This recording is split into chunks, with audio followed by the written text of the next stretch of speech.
Let's talk about the war plan. So about 5 or 6 days ago, I put up a video, which didn't get a lot of viewership. What's wrong with you people?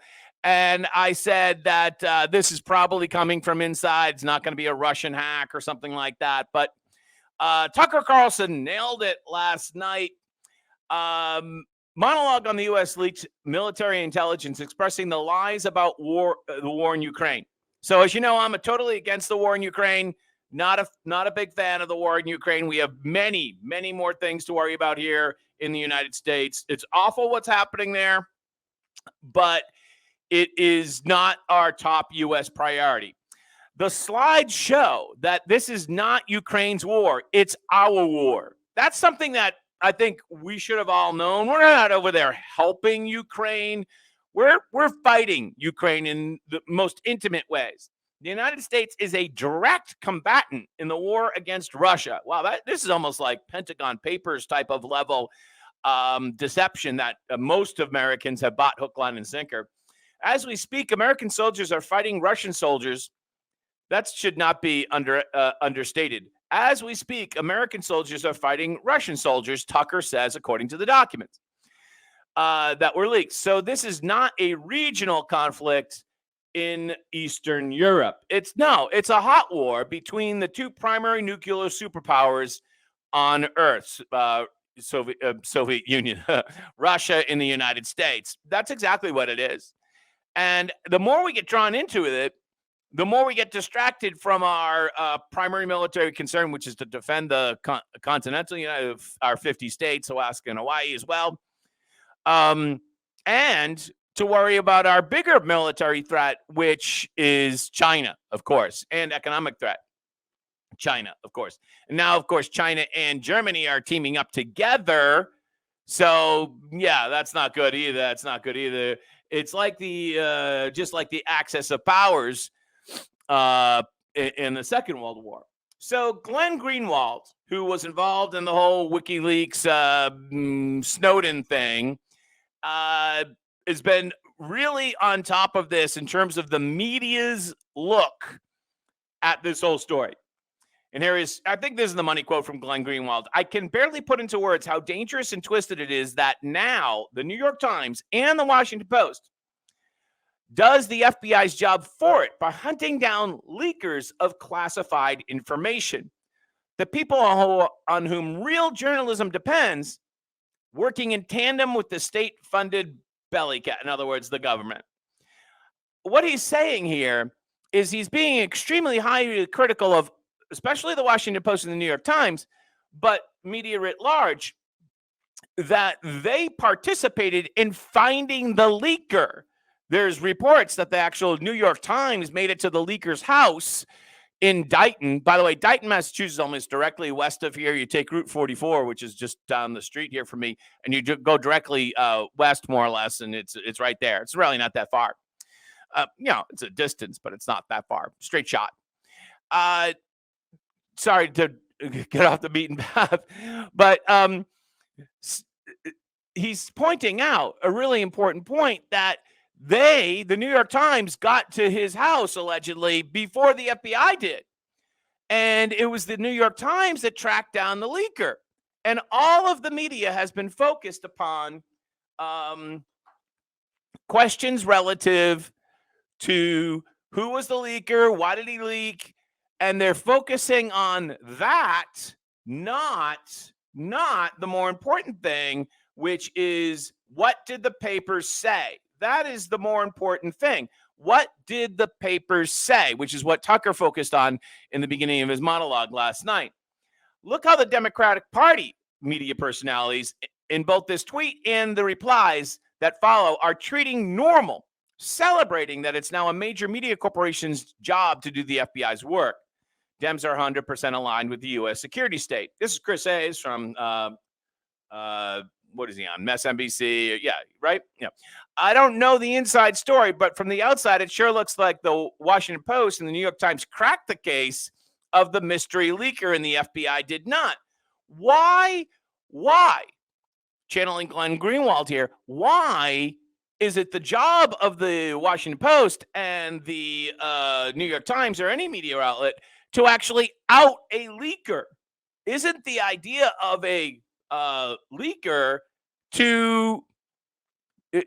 isn't the idea of journalists to keep that information, it's not their job to go track that down. Their job is to report on the information that is leaked, right? It's the government's job to go track down the leaker. Not that I'm in favor of the leaker. There are some people saying, oh, he's a whistleblower or whatever. I don't think you should be sharing these types of information. And he shared information more than just Ukraine, right? Right. And no matter how you feel about the war in Ukraine, and I'm against it, but no matter how you feel about the war in Ukraine, we shouldn't have leakers. We can't just be publishing our national secrets on Twitter. Not a good look and dangerous for American citizens. Literally a real danger. But rather than focus on the substance of the leak, they're focused on finding the actual leaker. The substance of the leak is much bigger story than the identity of this leaker, this 21-year-old patsy, which is exactly what he is, right? He's a 21-year-old patsy here. Why are we in the war? Why are we fighting it? And why are we actually directly fighting it? And how is it weakening our position across the globe elsewhere? And remember, even if he has no particular accomplices, which I have a hard time believing, but let's say he has no accomplices, acted alone, lone wolf. Even if he's a complete lone wolf, what is really wrong here, and what definitely needs to be looked at in the military, is how this happened. Whether by whatever happened here. I was listening to Pete Hegseth this morning. Not Pig Hegseth, Pete Hegseth. And he was saying, he had a clearance, but it was only, narrowly construed to what he was working on. So if he was working in Afghanistan, he wouldn't necessarily have Iraqi intelligence. But this 20-year-old kid, he's like a year and a half older than my son, just basically fresh out of high school. He had it all. That's a problem. But the bigger question here, the bigger crime, as Tucker called it, is what are we doing in Ukraine and why? Let's pull up the next slide. There's only one thing more surreal and twisted than watching journalists become the leading advocates for more online censorship, says Glenn Greenwald. Watching them do the FBI's work to hunt down leakers and then march to the Pentagon to demand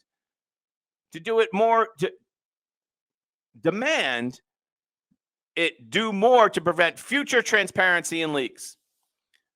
So what he's saying here is that the press ran over to the Pentagon and said, how dare you leak this information? What are you going to do to make sure that we don't get any more? How do we make sure that we don't get any more information? It's the job of the press to get the information. Don't we understand the game here? It's the job of the press to get the information.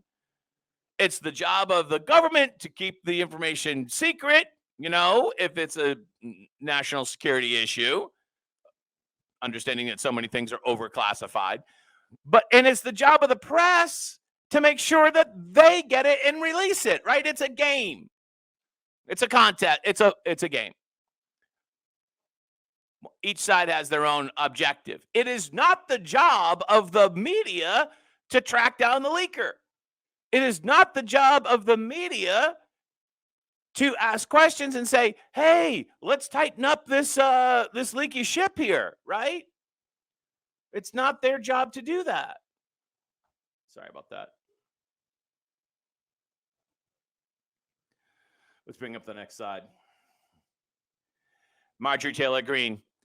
Jake Teixeira is a white male Christian anti-war. That makes him enemy to the Biden regime. And he told the truth about troops being on the ground in Ukraine and a lot more. Right. He talked about other national security issues across the globe.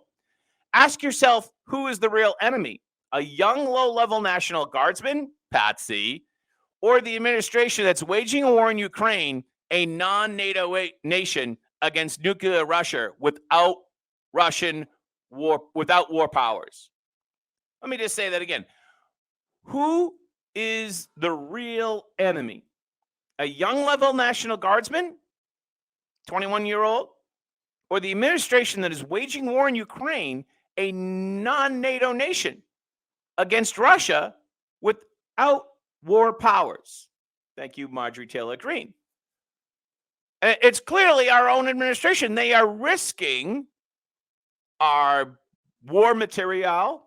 They're risking our young men and women. They're risking our national security for this country that's way over there. Now, I'm not saying it's an awful thing that's happening in the Ukraine. We can all agree on that, but it's not our national priority. Maybe the invasion on our southern border is our national priority, but not Ukraine.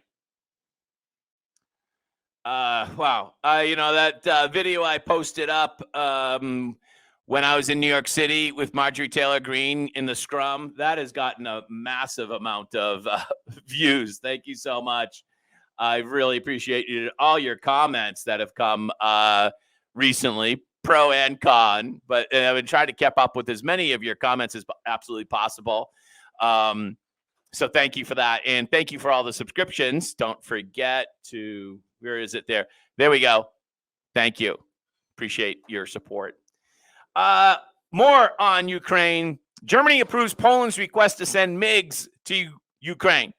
So apparently when East Germany fell, Germany picked up about 20 or 30 old, well, at the time they were relatively state-of-the-art, but that was in 1990, jets, military jets, warplanes.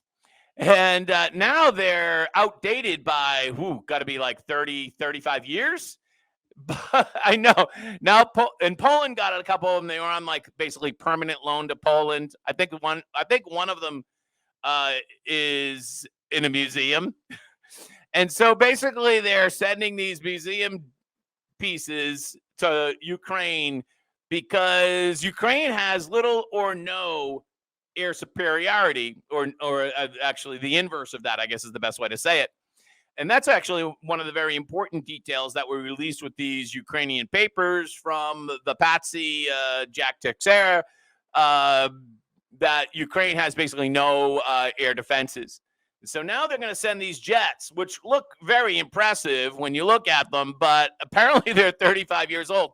And I'm pretty sure that there's been some, I'm not a jet expert or military warplane expert, but I'm pretty sure there are newer versions, and I'm pretty sure that these are not going to last very long over the skies of Ukraine. But we're sending them anyway. Just like theoretically, we're going to be supposedly sending tanks, and Biden is considering sending more modern jets.